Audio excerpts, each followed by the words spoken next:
Mark Hamill, beloved Luke Skywalker, infamous Joker, consistent bend the knee to woke culture on Twitter.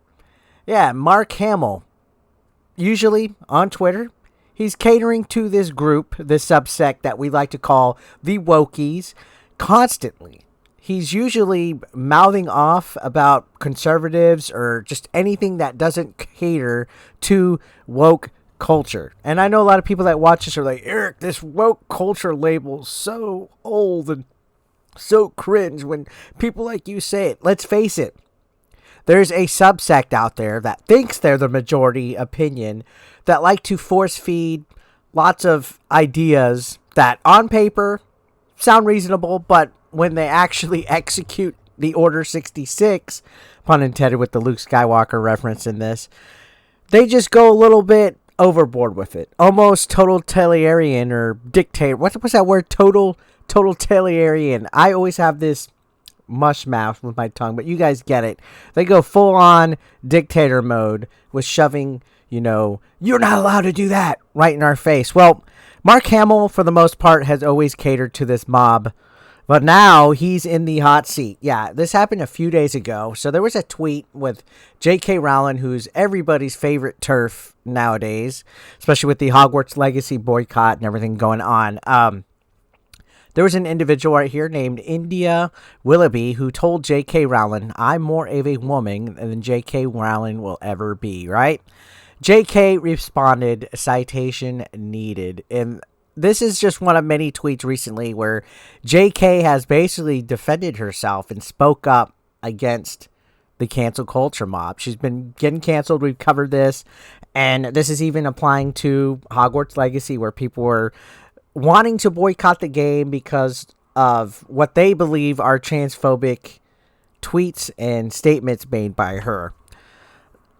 All because she believes there's two genders, by the way, which there's nothing wrong with believing what you want to believe. I'm not saying anybody's wrong, but they're becoming a little bit much when it comes to coming at J.K. Rowling, somebody else who for many years catered to that side of the mob.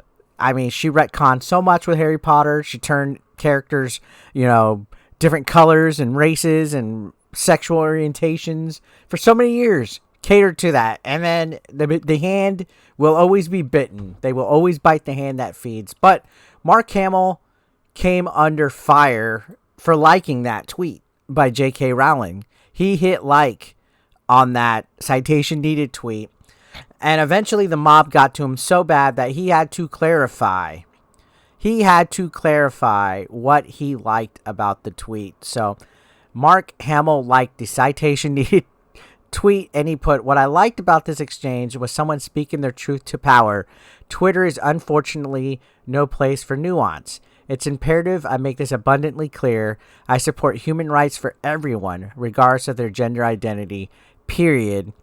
Now, in my personal, humble opinion, human rights and gender identity are two different things, and I'm not going to try to get too in-depth on that, in some kind of political soapbox, but to me, those are two different things that people are combining a lot.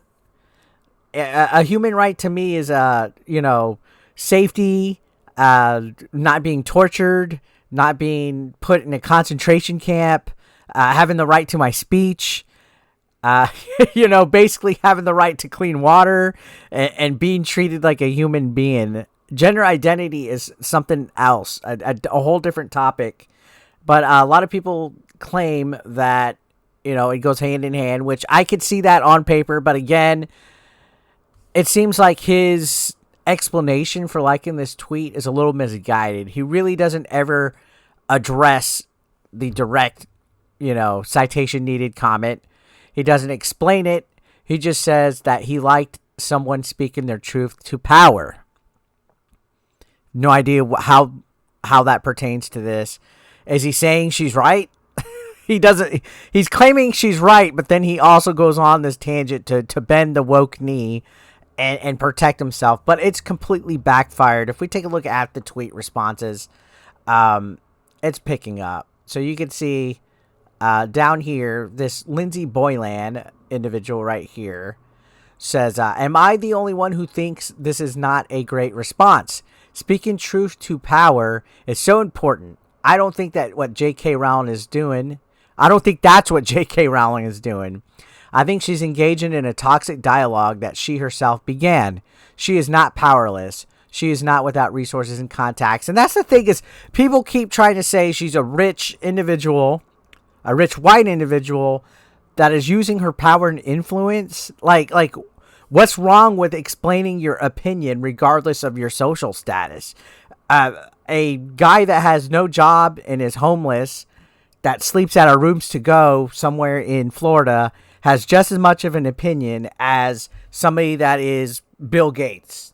Everybody is allowed to their opinion. Everybody's allowed to their belief.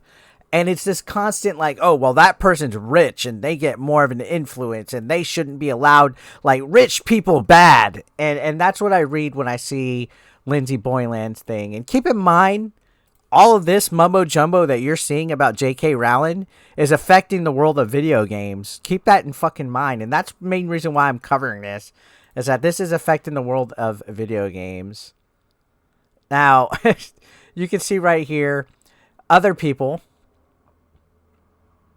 in here are just going on. It is basically just going nuts, especially against this Lindsay character. You can see William says, I knew as soon as I saw Mark post this, someone was going to immediately, I don't like this response. This world is just a terrible place.